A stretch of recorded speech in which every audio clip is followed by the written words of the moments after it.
ሰላም ሰላም፣ ውድና የተከበራችሁ የኔ ውድ ቤተሰቦች ናችሁ ወይ? ያለው እግዚአብሔር ይመስገን። እናንተን በያላችሁበት ቦታ ሰላማችሁ ይብዛልኝ። እኔ ጋር ይበዛላል። ዛሬ እንግዲህ በአዲስ ቪዲዮ መጥቻለሁ። የኔ ውድ ቤተሰቦች እንዴት ናችሁልኝ? እንግዲህ ዛሬ በአዲስ ቪዲዮ ሲመጣ እንግዲህ ገርማል። እንኳን ወደ ቤቴ በሰላም መጣችሁ። ሼር፣ ላይክ፣ ሰብስክራይብ በማድረግ ቤተሰብ ይሁኑ። ቻናሌ ላይ ይቀላቀሉ ይላችኋለሁ። የኔ ውድ ቤተሰቦች ቪዲዮ ሲታዩ ላይክ አድርጉልኝ። ሰላማችሁ ይብዛልኝ። ፈጣሪ በያላችሁበት ቦታ ከክፉ ነገር ሁሉ ይጠብቃችሁ። ዛሬ እንግዲህ በአዲስ ቪዲዮ መጥቻለሁ። አዲስ ቪዲዮ ሲመጣ እንግዲህ ኤርሜላና አብርሽ እንግዲህ መቼም አይለያዩም እንለው ሩታና አብርሽን ነው። አብርሽ እንግዲህ ከኤርሜላ ጋር ተጣብቆ አልለያይም ብለዋል። እንግዲህ ሩታ እንግዲህ ከቤት አስወጥታ ነበረ። አብርሃምን ከቤት ብታስወጣ እንግዲህ ሄዶ ሩታን ይቅርታ ሲጠይቅ ሲገባው ሄዶ ከኤርሜላ ጋር ተጣብቋል ማለት ነው። አንዳንድ ጊዜ እንግዲህ ህይወታችን ወዴት እንደሚሄድ ከምን ጋር እንደምንኖር ከማን ጋር ምን እንደምንሆን እራሱ ግራ እያጋባናል ማለት ነው። በህይወታችን ላይ አንዳንድ ጊዜ ይምታታብናል ማለት ነው ሁሉም ነገር። ግን እንግዲህ አብርሃም እያደረገ ያለው በጣም ነው የሚያስጠላው ማለት ነው። ሚስቱን ይቅርታ ሲጠይቅ ሲገባ ወደ ልጁ ቤት ልጁና ሚስቱን አንከባክባቸው ሲያኖራቸው ሲገባ እሱ ግን የሚያደርገው ሌላ ነገር ነው ማለት ነው። በጣም ነው የሚያስጠላው። በነገራችን ላይ አንዳንድ ጊዜ ህይወታችን የሚያዋጣንና የማያዋጣን ነገር ለይተን ማወቅ አንችልም ማለት ነው። አብርሽ እንግዲህ አሁን ለጊዜ ጥሩ ነገር የሰራ ነው የሚመስለው። ነገር ግን በጣም የሚያስጠላ ነገር ነው እያደረክ ያለው አብርሽ። እውነት በጣም ያስጠላል ማለት ነው። ሚስት ከልጅ ጋር ቤት ውስጥ ቁጭ ብላ እያለች አንተ ከሌላ ሴት ጋር ወደ ሌላ ሴት ሄደው ከሌላ ሴት ጋር እንደዚህ መሆን እውነት ለመናገር በጣም ነው የሚያስጠላ ማለት ነው። አንተ ምን ሰውን ይቅርታ መጠየቅ ማንን ገደለ? ማንንም እኮ የገደለ ሰው የለም። ሚስትክ ናት፣ የሰማና ሚስትክ ናት፣ የልጅክ እናት ናት። በስነ ስርዓቱ ይቅርታ ጠይቃት አብራችሁ ብትሆኑ አንድ ላይ ብትሆኑ አንድ ላይ ልጃችሁን በደስታን ብታሳድጉ መልካም ጥሩና መልካም ነው፣ ተመራጭም ነገር ነው ማለት ነው። ልጃችሁን ትታችሁ እናንተ ለየብቻችሁ አንተም ሄርሜላ እንግዲህ እንደ መሽገር ተጣብቃብሃለች። ህይወትህ ሄርሜላ ከህይወትህ እስካልወጣች ድረስ መቼም ያንተ ህይወት ሊስተካከል አይችልም፣ እውነት ለመናገር ማለት ነው። ምክንያቱም እሷ ሁል ጊዜ ከሩታ ጋር ነው ፉክክር የያዘችው ማለት ነው። ሩታ የሰማና ሚስት ናት። እሷ እንግዲህ ያኔ ወርቅ ሰዓት ወርቅ ብላ ይዛ መታለች ማለት ነው። በሱ እንግዲህ የተገናኘ ነው አንተ ከሷ ጋር እንደዚህ ሆነ የቀረ አብርሽ። እውነት ለመናገር አሁንስ አዛዘንከኝ፣ እውነት አዛዘንከኝ። ወንድሜ ቢሆንስ ምን ላድርገው ነበረ ነው ያልኩት ማለት ነው። እውነት ለመናገር በጣም ነው ያዛዘንከኝ። አሁንስ ወዴ አይደለም ሚስትህንና ልጅህን ቤት ውስጥ ቁጭ አድርገህ አንተ ሌላ ሴት ቤት ሄደ ከሌላ ሴት ጋር መጎራረስ ከሌላ ሴት ጋር እውነት ለመናገር በጣም ነው የሚያስጠላ ማለት ነው። ብቻ እግዚአብሔር በቸርነቱ ያስብ። ወዴ አይመስለኝም አንተ እንደዚህ እየሆንክ ያለው ማለት ነው። በጤና አይደለም ይሄ፣ እውነት ለመናገር በጤና አይደለም። ሰው እንግዲህ መቼም ወዶ አይደለም እንደዚህ የሚሆነው ማለት ነው። አብርሽ ተቸግሯል። እንግዲህ የሚያስታምመው ሰው ያስፈልጋል ማለት ነው። ኤርሜላ እንግዲህ ኤርሜላ አቅራቢ አብርሽ መቼም ጤነኛ ወደ ጤንነቱ ይመለሳል ብሎ ማሰብ እኔ እንጃ። በጣም የቁም ቅጀት ነው የሚመስለኝ እኔ ማለት ነው።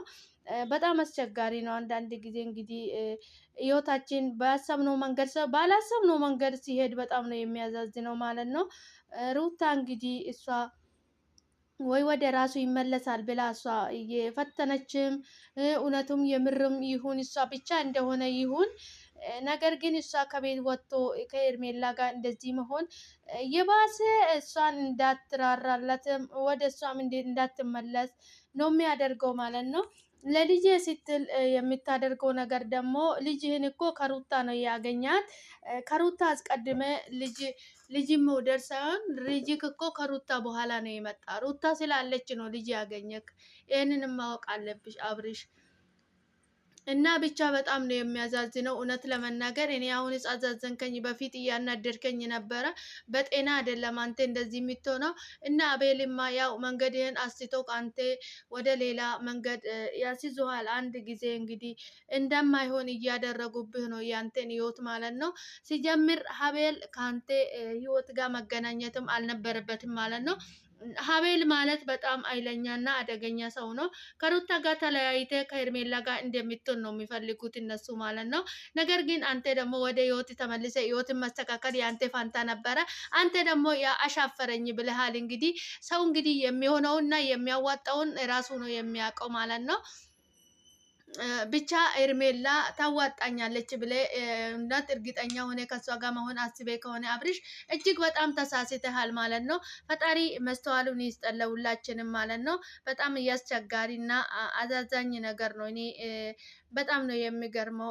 ሩታ ወደ ቤት ስትመለስ እኔ እውነት በጣም ደስ ብሎኝ ነበረ። አብራችሁ የምትሆኑ አብራችሁ ፍቅራችሁ የምትቀጥሉ አብራችሁ ልጃችሁን የምታሳድጉ መስሎኝ ማለት ነው። ነገር ግን እንግዲህ ሄርሜላ እያለች እናንተ እንዴት ነው ሰላም የሚወርደው? መሀላችሁ ሄርሜላ መሀላችሁ እስካለች ድረስ እናንተ መቼም ሰላም ሊወርድ አይችልም መሀላችሁ ማለት ነው። ብቻ በጣም ነው የሚያዛዝነው። እሷ ከመሀላችሁ እስካልወጣች ድረስ እናንተ መቼም ሰላም ልትሆኑ አትችሉም ማለት ነው። መቼም ሰላም አትሆኑም እናንተ መቼም ሰላም አታገኙም።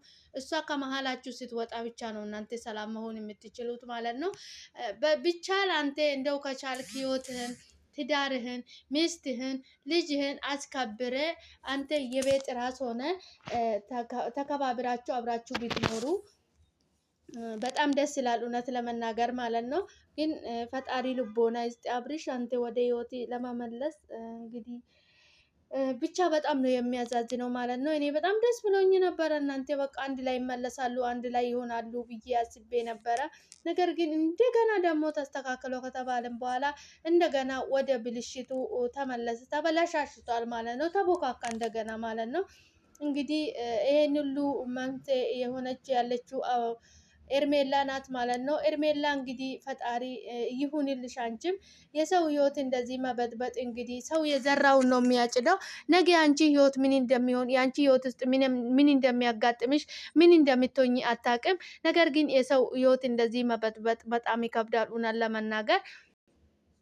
ፈጣሪ እንግዲህ መጨረሻሽን እያሳምርልሽ ነው የሚለው። እኔ ሌላ ምንም ነገር የለም። በጣም ከባድ ነው በነገራችን ላይ በጣም ነው የሚያስጠላ። እንደዚህ የሰው ህይወት ውስጥ ገብቶ የሰውን ህይወት የሰውን ትዳር ኩም ስቅል መሳጣት፣ የሰውን ባል የልጅ አባት እወዳለሁ አፈቅራለሁ ብሎ የሰውን ባል ማማለል፣ የሰው ባል ጋራ ሌላ ታሪክ ማድረግ እንደ እውነት ይከብዳል። ኤርሜላ እውነት እኔ እንጃ። እኔ አንቺ ቦታ ሆኜ ራሴን ነው ራሴን እንጣላለሁ ማለት ነው። እውነት ለመናገር በጣም ነው የሚያስጠላው። እውነት በጣም አስነዋሪ ነገር እኮ ነው። ኤርሜላ ግን ለምንድን ነው ቆም ብለሽ ማታስቢ? ቆም ብለሽ ብታስቢ እኮ እኛ ታይ የምንልሽ እኮ ነገር እኮ ይገባሻል እኮ። ቆም ብለሽ ብታስቢ አንድ ጊዜ አንቺ የአንቺ ትዳር ላይ ሌላ ሴት መታ ገብታ እንደዚህ የአንቺን ትዳር እንደዚህ ብታደርግ ምን ይሰማኝ ነበረ? ምን አደርግ ነበረ ብለሽ እኮ ቆም ብለሽ ዞር ብለሽ እኮ ብታስቢ ማለት ነው ሁሉንም ነገር ትረጂ ነበረ። እውነት ለመናገር ሄርሜላ በጣም ነው የሚያስጠላ ማለት ነው። ብቻ እኔ ምንም ልልሽ አልችልም። ያለኝን አውርቼ ጨርሻለሁ። ግን እኔ እንጃ በጣም ይከብዳል ማለት ነው። በጣም እውነት እኔ ሩታ ወደ ቤት ስትመለስ በቃ አሁን ከዚህ በኋላ አብሮ ይሆናሉ እግዚአብሔር ይመስገን ከዛ ተመለሱ እያልኩ ነበረ። እንደገና እንግዲህ አብርሃምን ወደ ራስሽ አምጥተሽ እንግዲህ አበለሻሽተሻል ማለት ነው። አብርሃም እንግዲህ በአንቺ ተይዟል፣ በአንቺ ታስሯል፣ በአንቺ የሆነ ነገር ሆኗል። እንግዲህ እስኪፋታ ድረስ ብቻ እኔ አላቅም። ፈጣሪ ይሁንላቸው። በጣም ነው የሚያዛዝነው እውነት ለመናገር ይከብዳል። በጣም በጣም ነው የሚከብደው እውነት ለመናገር ማለት ነው። እና ብቻ ፈጣሪ መስተዋሉን ይስጥሽ ለአንቺም ለአብርሃምን። ሩታዬ እንግዲህ ልጅሽን በሰላም በፍቅር አሳድጊ። አንዳንድ ጊዜ ሴቶች ስንባል ራሳችን መስከበር የራሳችን ግዴታችን ነው ማለት ነው። ሩታ ደግሞ መፍቷን እያስከበረች ራሷን እያስከበረች ነው እንጂ ምንም ምናቸውን እየነካችው ነገር የለም ማለት ነው። ፈጣሪ እንግዲህ ይሄን የመሰለ ድንቡሽቡሽ ያለ ይሄን ድንቡሽቡሽ ውድ ስጦታ ፈጣሪ ሰጥቶሻል ማለት ነው። ፊት ልጅሽን ፈጣሪ ያሳድግሽ ሩታዬ። ሰላሙን ፍቅሩን ይመኘልሻለሁ የኔ ውድ። በእድሜሽ ሁሉ ፈጣሪ ሰላሙን ፍቅሩን ደስታን ያብዛልሽ። እግዚአብሔር የተመሰገነ ይሁን። እንኳን ለዚህ ፈጣሪ ያበቃሽ ማለት ነው። እግዚአብሔር የተመሰገነ ይሁን የኔ ውድ። በዚህ ቀጥ ያንቺ ምንም ምንሽንም አልጎሉም። የራሳቸውን ክብር ነው የቀነሱሽ እንጂ ያንቺን ምንሽንም አልነኩም። እንግዲህ ቤት ድረስ ሄደው እንግዲህ አቤል እቃውን እያስተካከለለት ነበረ ማለት ነው። አጃቢ ሆኖ በጣም ነው የሚያስጠላው። እንግዲህ በነገራችን ላይ